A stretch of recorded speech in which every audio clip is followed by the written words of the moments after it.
Callahan Beekeeping and Homestead Ideals. Today let's talk about bears, electric fences, and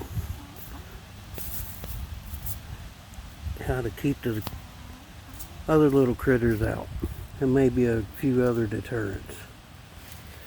For an electric fence for a bear, you want to try to at least get 1 joule output.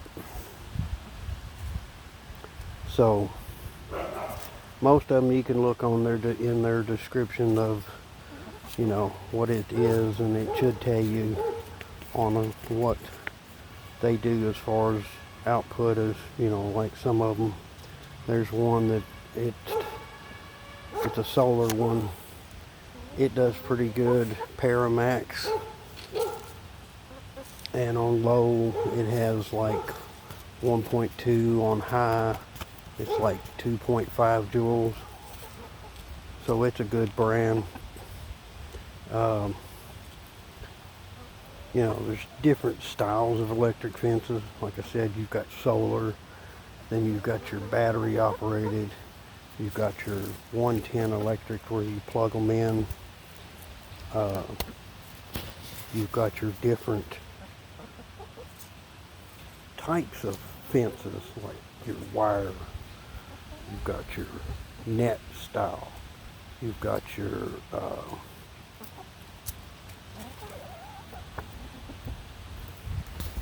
tape style. Different ones. I like the kind I've got, the woven wire, or the stranded as they call it, or the pretty much the metal wire. To me, it's better conductive. It's a lot easier to take care of. The net style, it's a little harder to weed eat underneath and this and that. And the tape, granted, you've got to have different connectors and different insulators for each type you use. Just like this here, that's the nail in for like the wooden post. If you use the metal T-post, you've got to get the other slide-on insulators.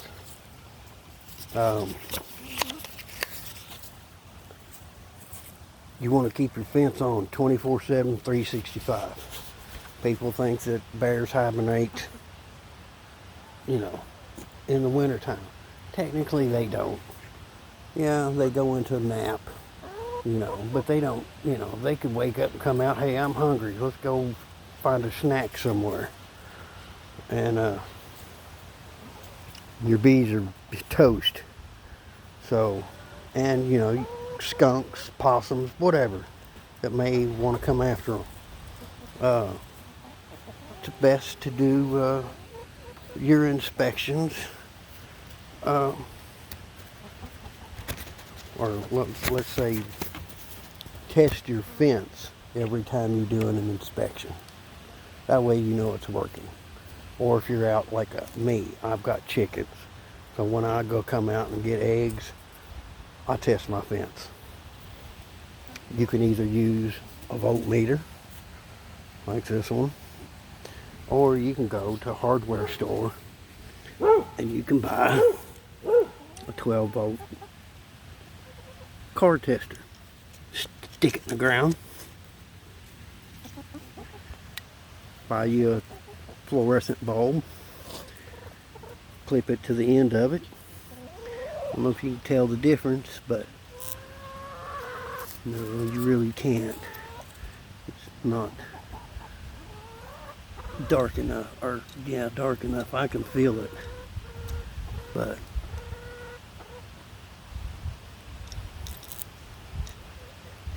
that's how I test mine, because at night it'll light this fluorescent bulb up. I don't think you can't really hear it, but you can see it fluctuate a little bit. But anyhow, that's how I test mine. And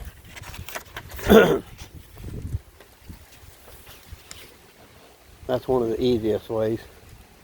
And like I said, if you've got the electric type, which mine is, because I'm not that far from my house. And then you've got the solar type, which uses a lead acid battery. December, January, you might want to check them, because a lot of times they'll go dead because not enough sun to charge it. So you might need to replace it or charge it up and have a backup.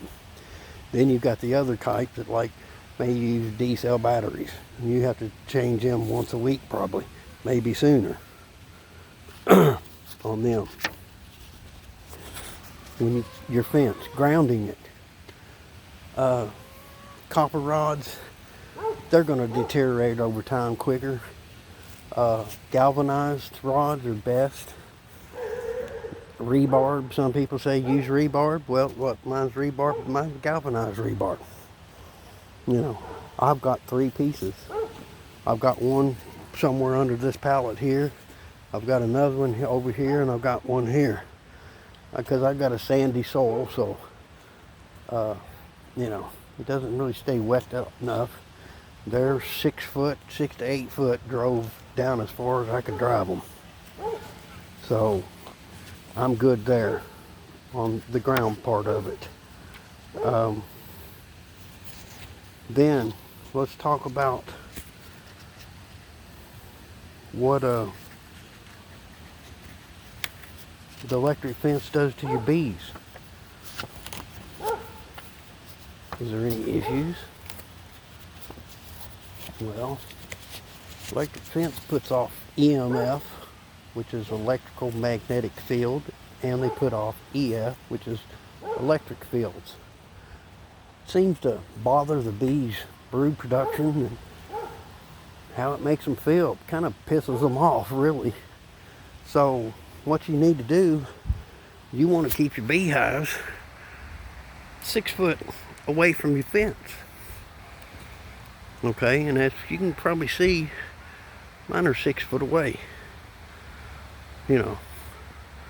But if you notice, I've got chicken wire all the way around.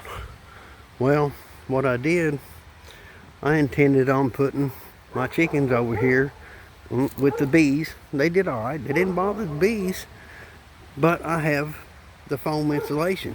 They were tearing that foam up, so I had to take it and block them back off.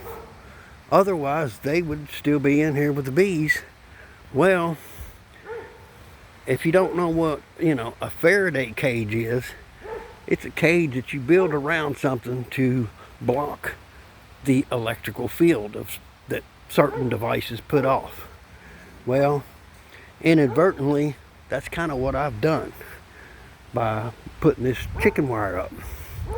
So if you want to do something like that, you can, do that, but you're going to have to use wood posts like I've done. You can't do it with metal. It's not happening. So that's that.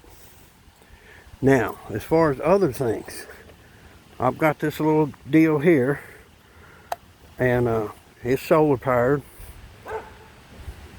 Granted, I probably can't get it to work right now because I'm trying to film it, and but yeah, it's not gonna. But it has different functions on it. As you can see, flash, alarm, flash, day, night, etc. Well, it flashes a red light and it has a siren on it. Well, like you said, it's been cloudy and it's probably not charged up. And it's not going to work for me right now. But that does work pretty good too. There are other things you can do. I'll not mention them in the video because people would kind of frown upon them. But, talk to your game warden about other possibilities of, what you've done and tried to do, and go from there and see what he tells you. So I hope this helps. If you have any questions, comments, please tell me. Like and subscribe. Until next time, thank you.